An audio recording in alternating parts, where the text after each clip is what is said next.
शेतकरी मित्रांनो, यामध्ये तुम्ही पाहत असाल की मागील पिकाचे अवशेष ठेवलेले आहेत. प्रामुख्याने कोणतं पीक होतं मागील त्याच्यामध्ये तुम्हाला दिसते गहू पिकाचं जे अवशेष आहेत ते ठेवलेले आहेत. त्याचे फायदे काय होतात तुम्हाला सांगितलं की मागील पिकाचे अवशेष ठेवल्यामुळे सेंद्रिय कर्ब वाढतोय. सेंद्रिय कर्ब वाढल्यामुळं काय होतं तुम्हाला ह्या व्हिडिओमध्ये प्रामुख्याने दिसेल की जे तुमची ह्या मागील पिकाची मुळं आहेत त्या मुळांच्या कक्षेमध्ये गांडुळांची संख्या खूप चांगल्या प्रकारे वाढते.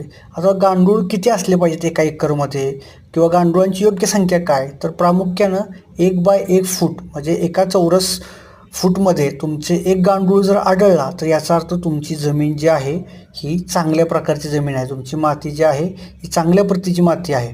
तर ह्यामध्ये मुळे कुसताना तिथं तुमच्या गांडुळांची संख्या तुम्हाला तिथं पाहायला मिळेल.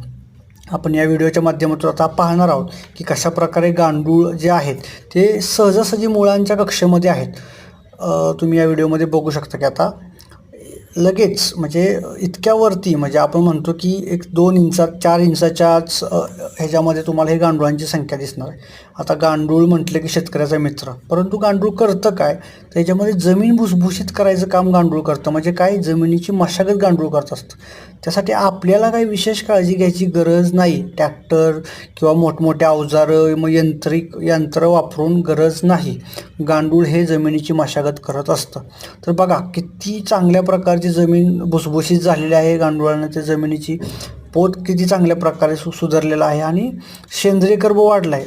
तुम्ही सहजासहजी बघा की असं मोठा ढेकूळ निघत नाही. किती गांडूळ दिसतात तुम्ही बघू शकता या व्हिडिओमध्ये.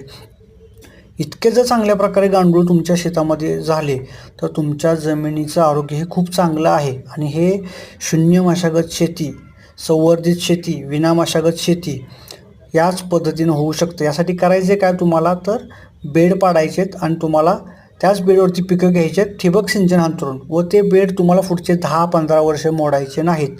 फक्त तण व्यवस्थापन करायचे, तेही तुम्हाला तण व्यवस्थापन हे करायचे ते तणनाशकाच्या मार्फत करायचे. म्हणजे तणांची मुळं कुजली पाहिजेत. तुम्ही बघू शकता की गांडुळांची संख्या किती चांगल्या प्रकारे यामुळे वाढते. का, तर गांडुळांचं जे खाद्य आहे, तणांची मुळं, मागील पिकाचे अवशेष, हे खाद्य मिळाल्यामुळं गांडूळ या शेतामध्ये तुम्हाला जास्त पाहायला मिळते. शेतकरी मित्रांना माझी विनंती आहे, ज्या शेतकरी बांधवांच्या शेतात एवढ्या प्रमाणात गांडूळ आहे तुम्ही नक्की कमेंट बॉक्समध्ये टाका की तुमच्या शेतात एवढे गांडूळ आहेत. आणि ज्या लोकांच्या नाही आहेत त्यांनी याचा विचार केला पाहिजे की का माझ्या शेतामध्ये गांडुळांची संख्या कमी झाली आहे, का माझ्या जमिनीतली उत्पादन क्षमता कमी झाली, एवढं सारं खत टाकूनसुद्धा. सो कळकळीची विनंती आहे की शून्य मशागत शेतीकडे शेतकरी बांधवांनी वळलं पाहिजे, जेणेकरून तुमच्या जमिनीचा पोत सुधारेल, तुमचा खर्च कमी होईल. धन्यवाद.